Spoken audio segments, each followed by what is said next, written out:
শাহী সফরের মধ্যেই উত্তরবঙ্গ থেকে আরও এক পাকচর পাকড়াও। ইসলামপুর থেকে পাকচর সন্দেহে প্রভাবশালী তৃণমূল নেতার ভাইকে পাকড়াও করলো এসটিএফ। ফজলে রাব্বি প্রাক্তন ব্লক সভাপতি জাকির হোসেনের ভাই বলে জানা যাচ্ছে। আর এই ফজলে রাব্বির সঙ্গে আইএসআই এর বাংলাদেশ এজেন্ট আকবরের যোগাযোগের প্রমাণ পেয়েছেন তদন্তকারীরা। কেন্দ্রীয় স্বরাষ্ট্রমন্ত্রী অমিত শাহের সফরের মধ্যেই উত্তরবঙ্গ থেকে পাকড়াও এক পাকচর।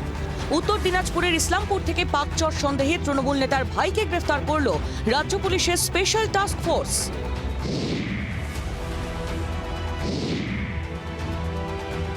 ইসলামপুরে বাংলাদেশ সীমান্ত লাগোয়া আগডিমোটি খুন্তি পঞ্চায়েতের পাটাগোড়া গ্রামে থাকত ফজলে রাব্বি।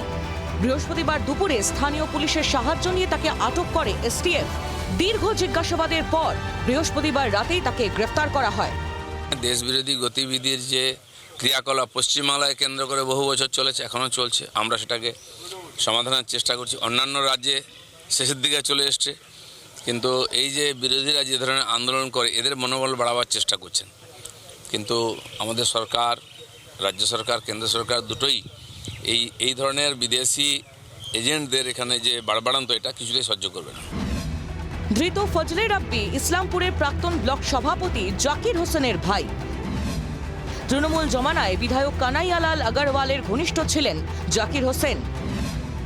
এলাকায় তার পরিচিতি ছিল দাপুটে নেতা হিসেবেই। এই জাকির হোসেনের ভাইকেই পাকিস্তানের হয়ে চরবৃত্তির অভিযোগে গ্রেফতার করল এসটিএফ। এগুলো ভুল তথ্য, এগুলো ফাঁসানো হচ্ছে আমার স্বামীকে। কে ফাঁসাচ্ছে আপনার স্বামীকে? আমার স্বামীকে কে ফাঁসাচ্ছে? এটা তো তৃণমূল নেতার ভাই, বড় নেতার ভাই, ওই হিসাবে ফাঁসানো হচ্ছে ওনাকে। বিরোধী দলেই ফাঁসাবে, আর কে ফাঁসাবে? শুধু চরবৃত্তি নয়, পাক জঙ্গিদের সঙ্গেও ধৃত রাব্বির যোগাযোগের প্রমাণ পেয়েছেন তদন্তকারীরা। সূত্রের খবর, আইএসআই এর বাংলাদেশি এজেন্ট আকবর ওরফে সম্রাটের সঙ্গে যোগ ছিল রাব্বির। আকবরের নির্দেশেই ধৃত রশিদুলকে ইসলামপুরে থাকতে সাহায্য করেছিল রাব্বি। এছাড়া জাল নোট কারবারের সঙ্গেও রাব্বির যোগ ছিল বলে জানতে পেরেছেন তদন্তকারীরা। ধৃতের মোবাইল থেকে প্রচুর বাংলাদেশের নম্বর পাওয়া গিয়েছে। মোবাইল থেকে প্রচুর চ্যাট ডিলিট করে দিয়েছে রাব্বি। ডিলিট করা চ্যাটে কি ছিল, বাংলাদেশে কার কার সঙ্গে তার যোগাযোগ ছিল, সবটাই খতিয়ে দেখছে এসটিএফ। ভবানন্দ সিংহ ও পিয়ালি মিত্রের রিপোর্ট, জি24 ঘন্টা।